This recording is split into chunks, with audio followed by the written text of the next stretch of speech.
reference that tonight's topic is quite can be a very emotional one. So I just want folks to be aware, of your, as you're listening to our elders talk about the experiences of intergenerational trauma with residential schools and the 60s scoop. And we may touch on day schools as well. So just be aware that this can be an emotionally packed topic. So we'll be mindful of looking after one another.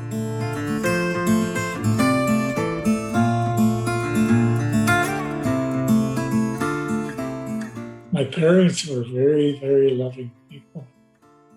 My father was not my father, so we ran into issues right away because you were nicknamed right off the bat because you were a legal child, and that was the first instance of what we were being told by what we call Quixote people from other areas, that when you're not married, you're not a legitimate child.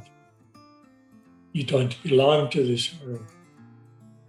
So you start living with that right away.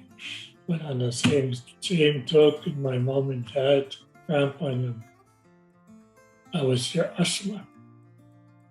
And asthma there, you totally protect that child from everything.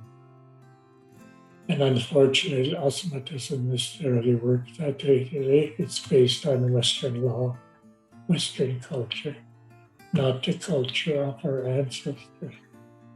But right from the beginning, we had this, we weren't even fitting as a baby into the system that's there today.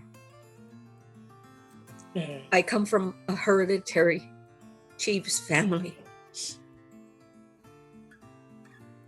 where the word asthma is really big because I was precious. I sure didn't feel that when I went home from the school. After all the abuses, the name callings, the physical and mental abuse that you got there, I didn't go home and feel that way. Right away, I wondered why I was separated from my sisters and my brothers. When my grandparents said, and uncle said, we're going there to learn something good. We're going to learn how to add and do English and do a whole bunch of history about the world around us. When I grew up with the history in my backyard of who we are, hunting, gathering, making things, doing things with the whole family. And going there, I didn't even see my family. I didn't see my brothers. I didn't see my sister. We still lack the use of our language. We still lack the understanding of our culture.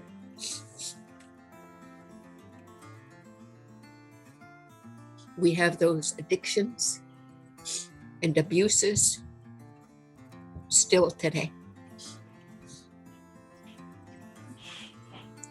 And I want to say first that I'm also very, very happy that we have new people on here that will hopefully listen, but hopefully hear and learn, and I welcome them. It's an honor to be sitting with them. But I'm from Nuu-chah-nulth, and the other thing I want to clarify is that there was more than one residential school. People live in the Port Alberni area, and they assume that was the only residential school that was in BC, and I went to residential school in Mears Island through the Catholic Church, and after we finished grade 8 there, we were sent to Mission City to St. Mary's, and that was a Catholic residential. That was the closest Catholic residential school that we got sent to. and we were 2 years in St. Mary's, just going to the residential school, and then we got sent to the high school, grade 11 and 12, and nobody prepared us to be in the general public. You know, all of a sudden, our world was turned upside down. We were going to school with white kids, black kids, yellow kids, red kids, you know, and we didn't know how to get along with anybody because we were always in Christie, where we didn't see anybody. But and I also want to pay my respects to those that didn't make it. It's not their fault.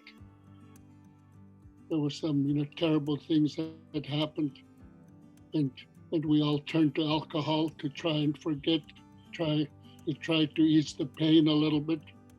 And for some of us, it didn't work. And a lot of my friends that I went to school with, they passed at such a young age, and we miss them. And we hope that they will never be forgotten, because they were good people.